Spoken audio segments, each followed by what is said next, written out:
श्री राम राम रामेति रमे रामे मनोरमे सहस्त्रनाम तत्तुल्यम श्री राम नाम वरानने। तो फ्रेंड्स, आज है एकादशी। आज मैं आपके साथ एकादशी का महात्म्य शेयर करने जा रही हूँ। आज के एकादशी का नाम है परमा एकादशी। तो चलिए सुनते हैं महात्म्य। अर्जुन बोले, हे जनार्दन, आप अधिक मास के कृष्ण पक्ष की एकादशी का नाम तथा उसके व्रत की विधि बतलाइए। इसमें किस देवता की पूजा की जाती है तथा इसके व्रत से क्या फल मिलता है। श्री कृष्ण बोले, हे पार्थ, इस एकादशी का नाम परमा है। इसके व्रत से समस्त पाप नष्ट हो जाते हैं तथा मनुष्य को इस लोक में सुख तथा परलोक में मुक्ति मिलती है। भगवान विष्णु की धूप, दीप, नैवेद्य, पुष्प आदि से पूजा करनी चाहिए। महर्षियों के साथ इस एकादशी की जो मनोहर कथा काम्पिल्य नगरी में हुई थी, कहता हूँ, ध्यानपूर्वक सुनो। काम्पिल्य नगरी में सुमेधा नाम का अत्यंत धर्मात्मा ब्राह्मण रहता था। उसकी स्त्री अत्यंत पवित्र तथा पतिव्रता थी। पूर्व के किसी पाप के कारण यह दंपति अत्यंत दरिद्र था। उस ब्राह्मण की पत्नी अपने पति की सेवा करती रहती थी तथा अतिथि को अन्न देकर स्वयं भूखी रह जाती थी। एक दिन सुमेधा अपनी पत्नी से बोला, हे प्रिय, गृहस्थी धन के बिना नहीं चलती, इसलिए मैं परदेश जाकर कुछ उद्योग करूं। उसकी पत्नी बोली, हे प्राणनाथ, पति अच्छा और बुरा जो कुछ भी कहे पत्नी को वही करना चाहिए। मनुष्य को पूर्व जन्म के कर्मों का फल मिलता है।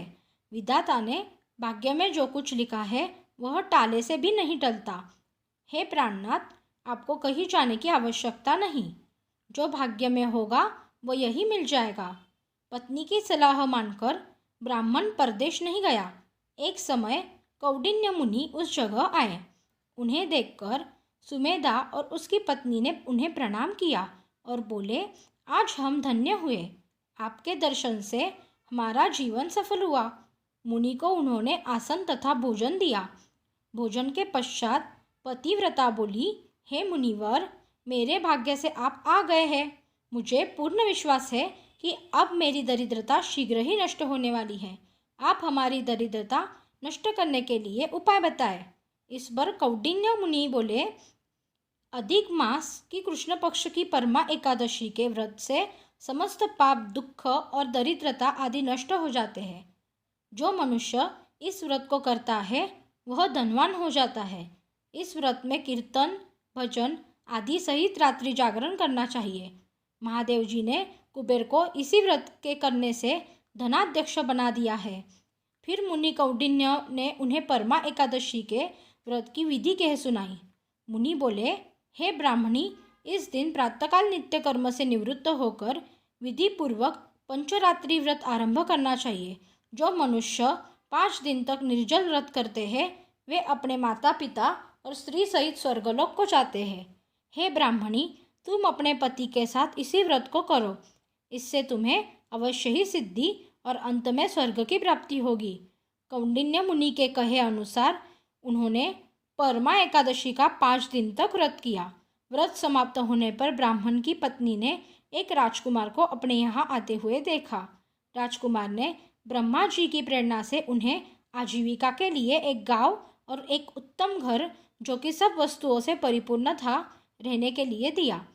दोनों इस व्रत के प्रभाव से इस लोक में अनंत सुख भोग कर अंत में स्वर्गलोक को गए।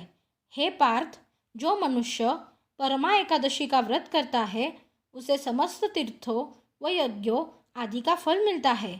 जिस प्रकार संसार में 4 पैर वालों में गौ, देवताओं में इंद्रराज श्रेष्ठ है, उसी प्रकार मासों में अधिक मास उत्तम है।